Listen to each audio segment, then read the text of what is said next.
नान खताई की रेसिपी के साथ मैं आज फिर हाज़िर हूँ। तो चलें इसको स्टार्ट करते हैं। हाफ़ कप मैंने घी लिया, नॉर्मल घी जो हम घर में यूज़ किए, देसी घी मेरे पास नहीं था तो मैंने नहीं इस्तेमाल किया। साथ ही सेम मेजरमेंट्स में हाफ़ कप ही हमने चीनी ली है। चीनी अगर आप लोग पिसी हुई यूज़ करेंगे तो वो ज़्यादा आपके लिए बेनिफिशियल है। अदरवाइज़ ये मैंने बीटर में जब बीट किया तो ये मुझसे नहीं बीट हुआ, तो मैंने ग्राइंडर में इसको सिंपल ग्राइंड कर लिया, जिसमें हम चटनी वगैरह बनाते हैं।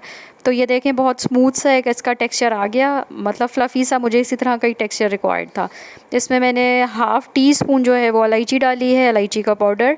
साथ में 2 टेबल स्पून्स, मैंने ये 2 स्पून इसलिए दिखाए हैं ताकि आपको पता हो, टी स्पून्स मैंने नहीं ऐड किए, टेबल स्पून 2 टेबल स्पून मैंने सूजी ऐड की और 2 ही टेबल स्पून मैंने इसमें बेसन ऐड किया। ये दोनों ऐड करने की वजह क्या है कि ये इससे खस्ता सी बनेगी जी, बिल्कुल बेकरी वाली आपके लुक आएगी। इसको ऐड अप करें और सेम मेजरमेंट वाले कप से मैंने 1.5 कप जो है वो मैदा यूज़ किया है और इसको मैंने हाथ से ही इसको मिक्स करना स्टार्ट हो गई हूँ।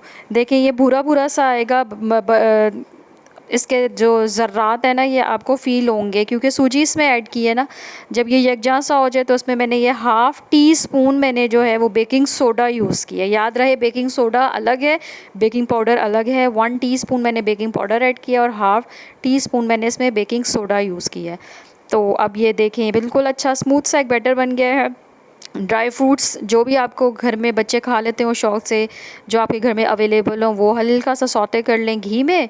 तो जब वो फ्राई से हो जाएं तो बस अब आप अपनी साइज़ तो ये है कि आप अपनी मर्ज़ी का ही बनाएंगे। मैंने ज़रा स्मॉल साइज़ की बनाई है ताकि बच्चे खाएं और इजीली जो है वो हाथ में भी आ जाए। ये बस इस तरह इसकी गोल गोल से टिक्कियाँ बनाते रहें और बीच में आप एड अप करते रहें अपनी मर्ज़ी का ड्राई फ्रूट जो भी आपको अच्छा लगे।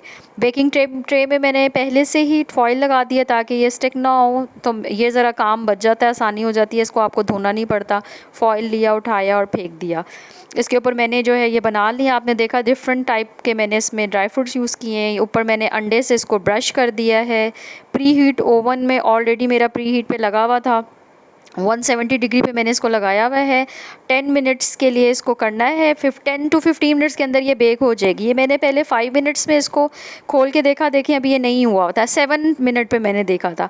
अब जब ये पूरे 15 मिनट्स डन हो गए थे तो मैंने खोला तो मैं ख़ुद भी मज़े से, मैं सरप्राइज़ होगी कि इतना प्यारा इसका कलर आया। देखें ऊपर जो अंडे का वो किया है, हमने ब्रश किया था उससे बहुत ही अच्छा आया और ये इजीली बिल्कुल देखें कोई भी टूट नहीं रही है। अभी ये गरम गरम है, इसको चेक कर रही हूँ, टन टना रेडी।